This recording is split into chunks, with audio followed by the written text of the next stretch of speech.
وزیر اعظم کے مشیر رانا ثناء اللہ کا کہنا ہے کہ ہماری عید کی خوشیاں شہداء کی مرہون منت ہے۔ پوری قوم شہداء کے اہل خانہ کی احسان مند ہے۔ حکومت نے دو ٹوک فیصلہ کیا ہے کہ اب کوئی دہشت گردی برداشت نہیں کی جائے گی، کوئی عذر یا مطالبہ دہشت گردی کا جواز پیش نہیں کرتا۔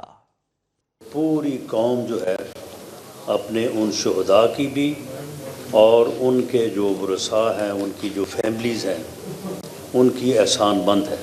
پوری قوم کا اب یہ دو ٹوک فیصلہ ہے کہ دہشت گردی جو ہے اسے کسی صورت جو ہے وہ برداشت نہیں کیا جائے گا۔ کوئی ڈیمانڈ خواہ اس کی کتنی ہی جسٹیفیکیشن کیوں نہ ہو، وہ دہشت گردی کا جواز فراہم نہیں کر سکتا۔ ہر آنے والا دن غریب آدمی کے لیے، جس کے شب و روز کافی مشکل ہو گئے تھے، ان کے لیے جو ہے وہ آسانی کا دن ہوگا انشاءاللہ تعالی۔ لاہور میں رات گئے ہلکی سرد ہوا سے موسم میں خنکی کا احساس رہا۔ کم سے کم درجہ حرارت 15 ڈگری سینٹی گریڈ ریکارڈ کیا گیا۔ دن بھر موسم کیسا رہے گا، جانتے ہیں اپنے نمائندے اسامہ جنید سے۔ جی اسامہ، بتائیے گا۔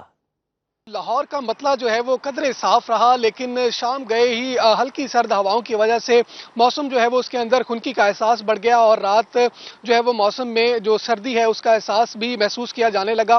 اور ابھی صبح ہوتے ہی میٹھی عید کے اندر دوسرے روز میں جو ہے وہ سورج جو ہے وہ اپنی آنکھیں دکھانے لگا ہے، اور پارا جو ہے وہ اس میں مزید اضافہ ہوتا چلا جا رہا ہے۔ اور اگر اس وقت لاہور کے درجہ حرارت کی بات کر لی جائے تو اس وقت لاہور کا درجہ حرارت 20 ڈگری سینٹی گریڈ ریکارڈ کیا گیا ہے، جبکہ دن کے اوقات میں پارا مزید بڑھنے کی پیشگوئی محکمہ موسمیات نے کر رکھی ہے۔ اور اگر بات کی جائے دن کے اوقات میں پارے درجہ حرارت کی، تو درجہ حرارت جو ہے وہ زیادہ سے زیادہ جو 32 ڈگری سینٹی گریڈ رہنے کا امکان ظاہر کیا گیا ہے۔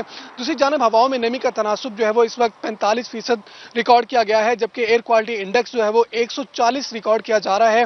اور چونکہ لاہور کے اندر میٹھی عید کے حوالے سے ٹریفک کا دباؤ کافی کم ہے، اور ایئر کوالٹی انڈیکس جو ہے وہ اس میں قدرے بہتری واقع ہوئی ہے، اور ہواؤں کی جو چلنے کی رفتار ہے وہ 3 کلومیٹر فی گھنٹہ کی رفتار سے ریکارڈ کی جا رہی ہے۔ اور محکمہ موسمیات نے اپریل کے پہلے ہفتے کے اندر جو ہے وہ پارا مزید بڑھنے کی پیشگوئی کر دی ہے، جس سے کہا یہ جا رہا ہے کہ عید کے بقیہ 2 ایام میں آج اور کل جو ہے وہ دن کے اوقات میں گرمی کی شدت میں اضافہ ہوگا، جبکہ رات گئے ہلکی سرد ہواؤں کی وجہ سے موسم جو ہے وہ ہلکا سرد رہنے کے امکان ظاہر کیے جا رہے ہیں۔ جی، وزیر اعظم شہباز شریف کے مسلم رہنماؤں سے ٹیلی فونک رابطے، عید کی مبارکباد کے بعد مسلم امہ کو درپیش مسائل پر گفتگو کی۔ وزیر اعظم نے UAE کے صدر محمد بن زائد ال نہیان، ایرانی صدر مسعود پزیشکیان، بنگلہ دیش کے چیف ایڈوائزر ڈاکٹر محمد یونس، ترکمانستان کے صدر بردی محمد دوف اور قازقستان کے صدر قاسم جومارت سے دو طرفہ امور پر تفصیلی تبادلہ خیال کیا گیا۔ شہباز شریف نے عالمی رہنماؤں سے فلسطین کی صورتحال اور مسئلہ کشمیر پر بھی گفتگو کی۔ اماراتی صدر سے گفتگو میں وزیر اعظم نے دونوں ممالک کے تعلقات کو فائدہ مند اقتصادی شراکت میں بدلنے کے عزم کا اعادہ کیا۔ اماراتی صدر نے پاکستان کے اقتصادی اور ترقی کے لیے اقدامات کی غیر متزلزل حمایت کا اعادہ کیا۔ شہباز شریف نے میانمار کے وزیر اعظم سے 28 مارچ کے زلزلے میں ہونے والے نقصان پر تعزیت کی، کہا کہ پاکستان میانمار میں زلزلہ متاثرین کی مدد کے لیے تیار ہے۔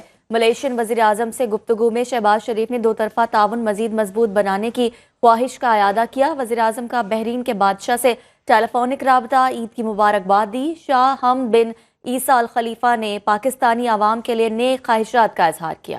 Army chief general Asim Munir کا جنوبی وزیرستان اور ڈیرہ اسماعیل خان کا دورہ۔ ISPR کے مطابق آرمی چیف نے عید الفطر کی نماز مغربی سرحد پر تعینات جوانوں کے ساتھ ادا کی۔ جنرل عاصم منیر نے جوانوں کی قربانیوں اور عزم کو خراج تحسین پیش کیا۔ سپہ سالار نے خیبر پختونخوا کے عوام اور سیکیورٹی اداروں کی دہشت گردی کے خلاف جدوجہد کو سراہا۔ آرمی چیف نے کہا کہ جوانوں کی قربانیاں اور عزم نہ صرف وطن کے تحفظ کی ضمانت ہے، بلکہ ان کے پاکستان سے گہرے محبت کے جذبات کی بھی عکاسی کرتی ہیں۔ آرمی چیف نے شہداء کی قربانیوں اور امن و استحکام کے لیے کی جانے والی کوششوں کو قوم کے لیے عظیم سرمایہ قرار دیا۔ Army chief general Asim Munir کا جنوبی وزیرستان اور ڈیرہ اسماعیل خان کا دورہ۔ ISPR کے مطابق آرمی چیف نے عید الفطر کی نماز مغربی سرحد پر تعینات جوانوں کے ساتھ ادا کی۔ جنرل عاصم منیر نے جوانوں کی قربانیوں اور عزم کو خراج تحسین پیش کیا۔ سپہ سالار نے خیبر پختونخوا کے عوام اور سیکیورٹی اداروں کی دہشت گردی کے خلاف جدوجہد کو سراہا۔ آرمی چیف نے کہا کہ جوانوں کی قربانیاں اور عزم نہ صرف وطن کے تحفظ کی ضمانت ہے بلکہ ان کے پاکستان سے گہرے محبت کے جذبات کی بھی عکاسی کرتی ہیں۔ آرمی چیف نے شہداء کی قربانیوں اور امن و استحکام کے لیے کی جانے والی کوششوں کو قوم کے لیے عظیم سرمایہ قرار دیا۔